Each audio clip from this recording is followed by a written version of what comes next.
Retro Rock plays everything. Okay, folks, you just do not know how excited I am to show this to you. This is a Vita clone. I think I pulled it off at eBay. It was 30 bucks delivered. It's insane. It even uses a Vita, see, an actual Vita on its cover. If you look at the side, it's pretty generic. It tries to look like a Vita. I got mine in red. I'm gonna start doing that from now on. All my stuff is gonna be in colors, video games, instead of just black, because that's too boring.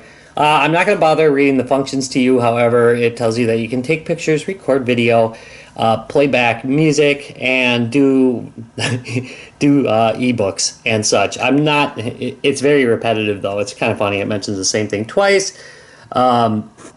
Specifications: 512 megs or more of memory space, 3.7 volt lithium ion battery, and not a lot more, just a little bit about the LCD screen there. We will go through that a little bit more as we try it out. Alright, let's unbox this. Here we go. Little whiff of cancer. Would you like the full cancer experience? Ooh, here you go. Alright. Alright, we'll set this guy aside because it's almost too exciting. So we have got a power adapter. As I recall, I could choose either the European or American model of power adapter for it. USB mini cable. World's most cancerous headbuds. Or earbuds. Headbuds. You just plug it into your head. What do you kind of do? Finally, oh yeah, we've got ourselves some composite out. Very nice. So that's going to be great for recording what goes on. There's also a manual here. It says MP5 RM RMV8 and a bit about the functions, of which I'm mostly interested in gaming, but I'll probably cover recording and stuff just to be a little bit thorough. Okay, so here it is, and I'm going to tell you, number one, it actually feels pretty good. At first I thought there was some metal on it, but I don't think so. It actually feels... The plastic's not too bad. I mean, it's really not too bad. I'm not real keen on that little MP5 thing. But it's got two analog sticks. However, they are the old style of nub that the PlayStation 1 had. In other words, these don't push forward like a Vita would. These are actually just little PlayStation Portable type nubs. So I'm a little worried about that. This guy, the separation's a little bit too far. It's not terrible. We'll see how it plays. And then the buttons don't feel like total cancer, but they're not terrible, I guess. I believe that's the camera right there. Looking across the bottom, we have USB, probably used for charging, although you got a charger too, so I suppose data transfer. TV out, headset, reset. Oh, look at it. You can put games in it on a card. These two buttons, at first I thought they were fake, but they do actually work. They just don't work real well. And we have volume control, power. Apparently it has a hold system for when you're playing music. Microphone location. Rear camera. I'm guessing there's no real touchscreen on the back. I'm just guessing. I mean, I'll test it out, but we'll see whether there's anything like that. So, see if it powers up right away or whether I'm going to have to charge it. Looks a lot like I'm going to have to charge it, so I'll charge it and we'll be back. Crying out loud, hurry up.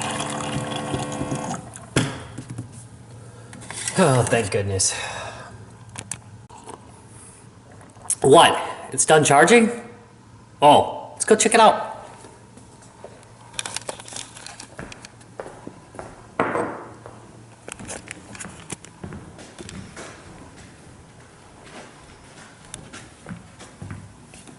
Alright guys, you gotta get out of here. What the... Seriously, Jericho, what is up with you? Why do you guys all sit in here the minute I open the door? Any answers? Jesus. Oh yeah, I guess it is ready. Alright, here we are at the main menu. One thing you might want to note is that you need to press and hold this button for about a second or so for it to power up. Otherwise it'll just shut itself right back down. So that's kind of annoying. The feel so far has been pretty good. I have played a couple games on it and done some testing. Let's start with, I'm going to skip the game section for now because I want to do that on the big screen, except for maybe one game, just so you get the idea of how games sound on this, because sound is a big negative in this. Although it doesn't seem too bad all the time. So here is my intro theme, and it really doesn't sound that bad. And it does have plenty of volume, but even here you can tell that there's almost no bass whatsoever. It's super tinny. And I'm usually not that picky about sound, but it is more picky than you would ever think possible. Note that I just paused this because it will continue to play if I go onto the main menu. I'm guessing that's by design. It's actually pretty useful because then you can go around your menu while listening to music. Not that bad. Alright, so the cinema, this is where you can play back movies and movies that you recorded. There we go, there's my video intro, and that's not too bad. It plays okay. I mean, it's not, I don't think it's playing back all the frames, but it's not bad. Let's go to the directory listing, and then I'm going to show you off of internal memory. Here's a little video I recorded with the built-in camera. That is not what I recorded with the built-in camera. There we go. I don't know why it lists that. That's weird. I don't even know what to call the thing. The MP5 player thingy? I don't know. That's something to note too. It takes a second to queue up, so I lost the beginning of the recording. It's pretty much useless for recording. I can't imagine this would be a good way to record anything. That said, it's fairly clear. It's just really, really slow.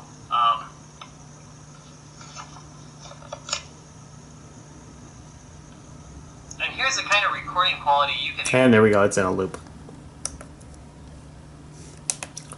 This is the back button. It gets out of pretty much any menu except when B does it. Which occasionally happens. That said, it's not really that bad. It tends to stick with the interface. I haven't got lost a lot. Here's the camera function itself. You have a video recorder and a PC camera. They both function about the same way. You just press A and go. I'm not going to bother really showing you too much. Well, here, I'll just show you we'll do the video recorder. So there we go, and I already showed you the quality of it. Yeah, and you hit this to get out, and it will save whatever you recorded when you started pressing A. So it works pretty simply, it's not too bad. FM radio function, you actually need to put the headphones on for this to work. The reason for that is that it uses the headphones as an antenna, kind of like 80s radios did, 80s portable radios did. Actually, I think a lot of them do it now. Not that there's a lot of FM players anymore, but that's how that one works. Tool has a couple little things in it. It has a calculator if you so want to deal with that. You know, because there's no touchscreen, so you're going to have to hit A. There's a stopwatch function. There is an audio recorder. The audio recorder actually works pretty darn well. The sound quality I thought was okay. As long as you're not playing it back on this, it's actually got pretty decent sound quality as far as recording goes. Well, let's see, did I save anything on here? No, I didn't save anything, so we'd have to go in the playback section to play it anyway. The other thing that was in here, the other tool that was in here was the library, and this is where you can look at ebooks if this is how you'd want to read ebooks. It's probably not the worst ebook reader because the resolution on the screen seems pretty high. It looks pretty good, honestly. It's not too bad. The browser is for browsing local files, you can also go to the external card, which I've got hooked in here right now. Actually, here, I'll show you it real quick. Okay, so there's a card directory, and you can see I've got some games on there. But we'll be talking about that in a little bit. And sorry, this is dancing around a little bit. Finally, you got the settings section. And be very careful with the TV out setting. The display's okay. You can change the brightness and then the backlight time. That's how long before it shuts the backlight off. Power saving, date and time, language, TV out. Don't set NTSC while you're using the screen, because it will totally just go black, and then you got to reboot the thing to get video back. Yeah, wait till you're plugged into a screen. It's pretty customizable. You can set your name, font, format, both internal and external memory if you need to reset everything. Just basically the standards, but a lot more than some include. Honestly, the other version of this, the fake PSP, didn't have this much. So, not bad. Alright, I'm going to show you one game running like this, and then we'll go to the screen and show you a couple things. Games on demand, yeah. Okay, so there's two sections here. Let's look at classic games. These are the built-in games, and there's a bunch of them. And one nice thing, if you notice, I was already at like 380 something. That is because it remembers where you are.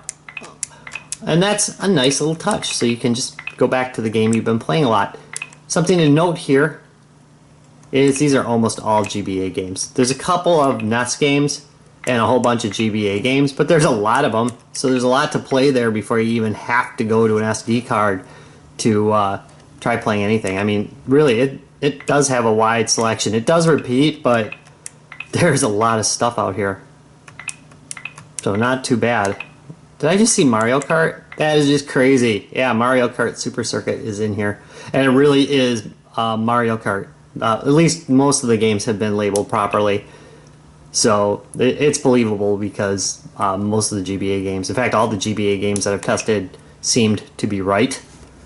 What they said they were. And here, I want to show you, here, let's go to Metal Slug a minute. Restart. That actually starts the game. It has nothing to do with restarting it. I mean, I guess you could restart it if you were already in game and went to this menu, which you can do. You can load a save game because you can save games. There's only a couple options. Sound on or off, that's okay if game's lagging down a little bit. Keyboard mapping, that's button mapping really. Display mode, full screen or regular. There's only two options here, or sorry, normal. Normal you don't want to use because it becomes a postage stamp. It doesn't stretch it to fit the screen enough, so you end up playing in a tiny little postage stamp if you do that. I'll show you that in a minute. And let's go back. And hit restart to start. I think quit is probably self-explanatory.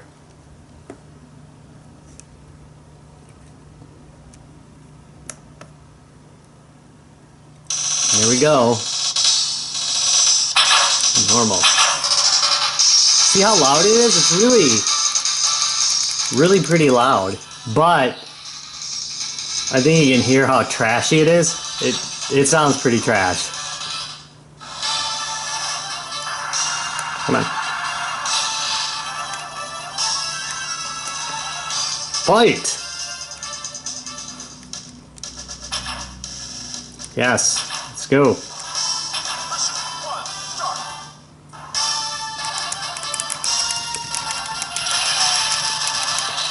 And it's actually pretty playable. It's not really that bad.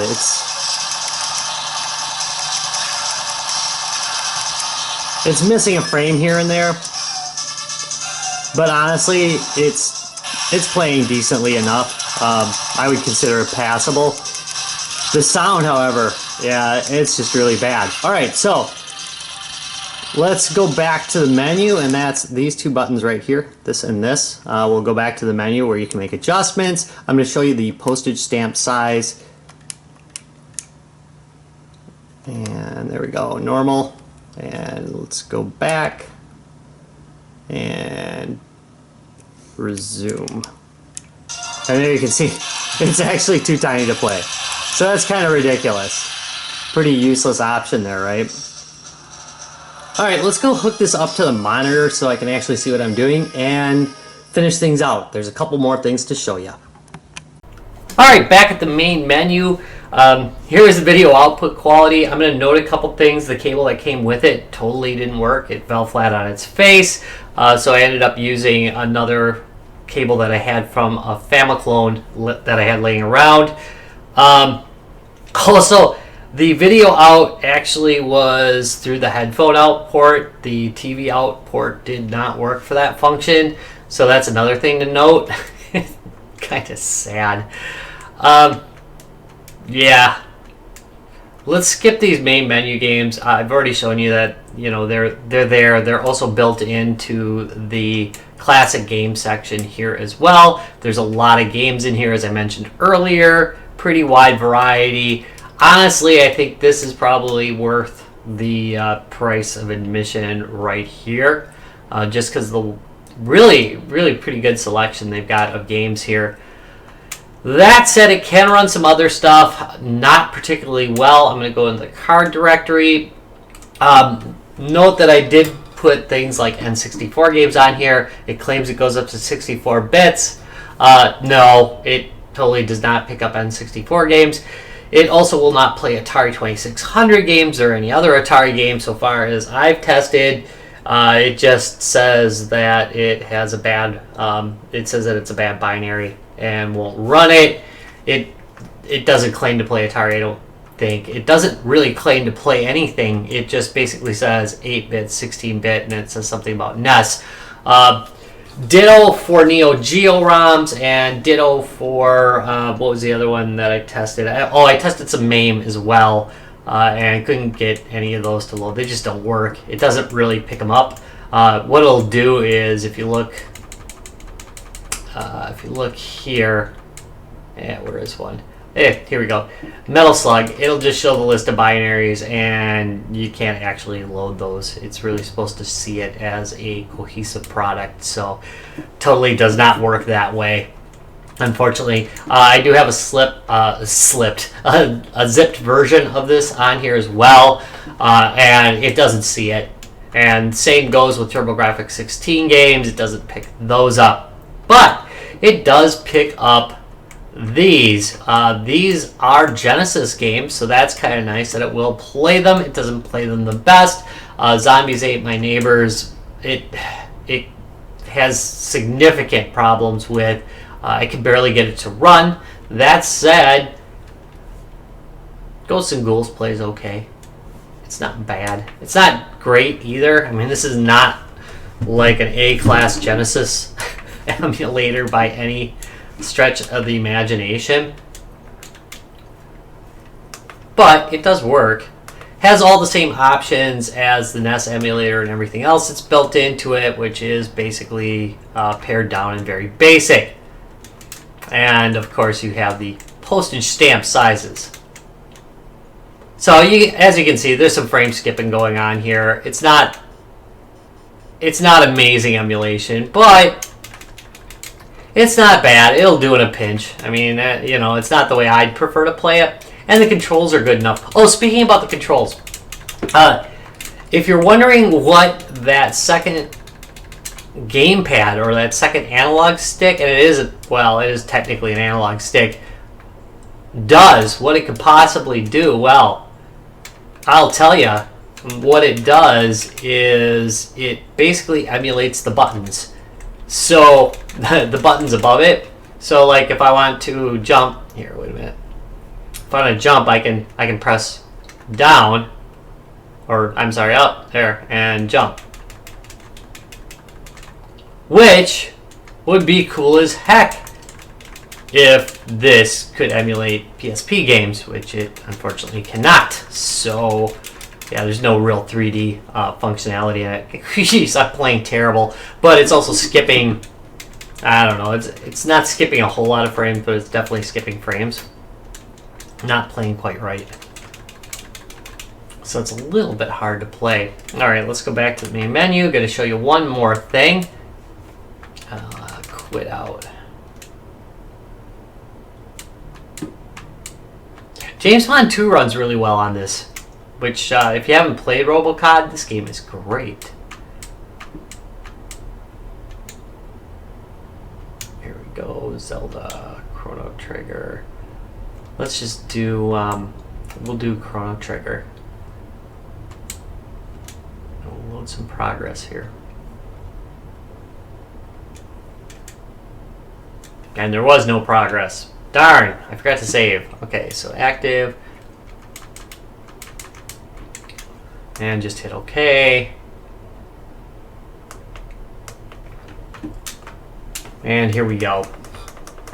And as you can see, there's some frame skipping going on here too.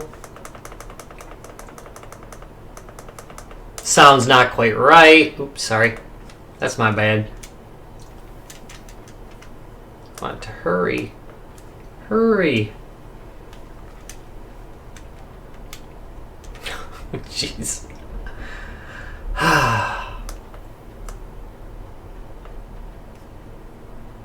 Come on. Chrono. Good morning, Chrono.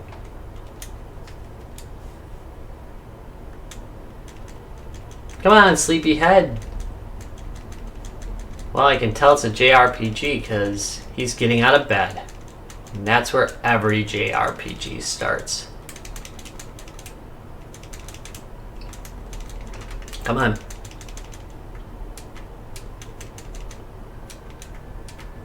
And there we go. Let's remove. There we go. So it's definitely not full speed. Some of the simpler games probably run a little bit better. This is definitely playable. It's just not great, you know. So let's go back to the main menu. All right, so what is the verdict on this? Well, I'm going to tell you, it's a mixed verdict. It's only $30, so I'm not going to be too tough on it, honestly. But there are some good things and some bad things. The number one good thing is the controls. Yet again, we have a system that the controls actually exceeded my expectations. They work very well for the games that it supports. The menu system is really not too bad. It was easy to find things in it. I had absolutely no problem figuring out where I was, and it was very easy to get in and out of them. It didn't have any strange menu choices, which is unusual.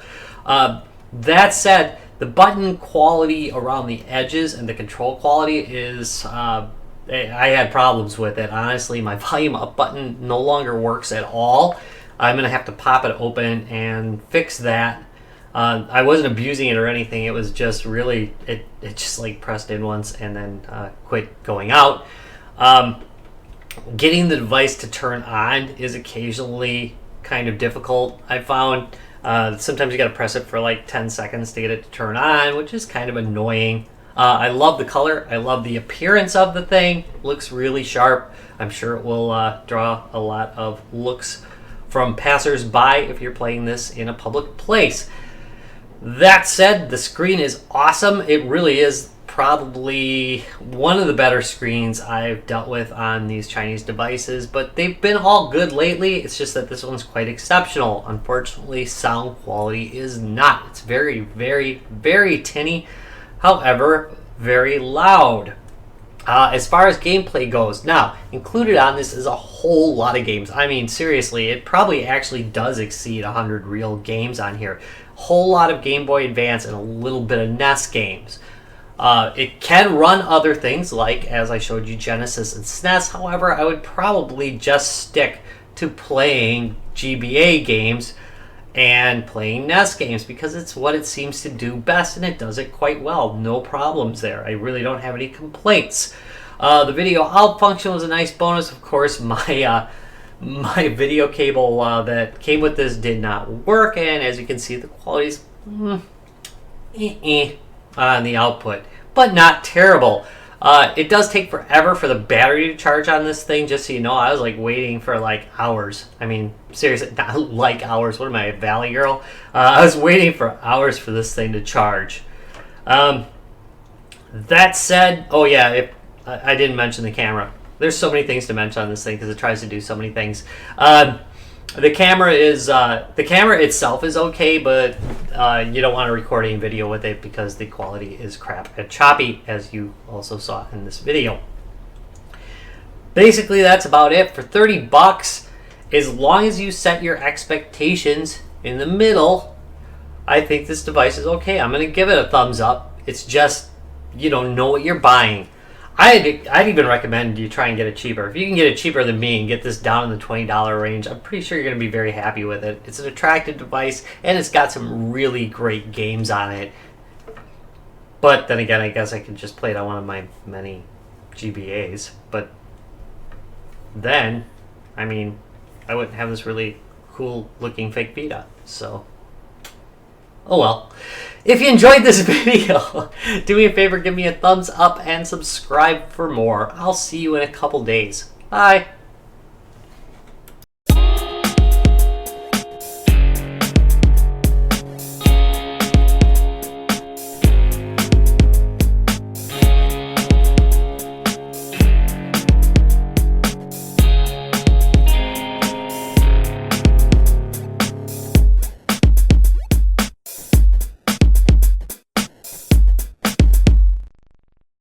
Retro Rocks Gaming Videos.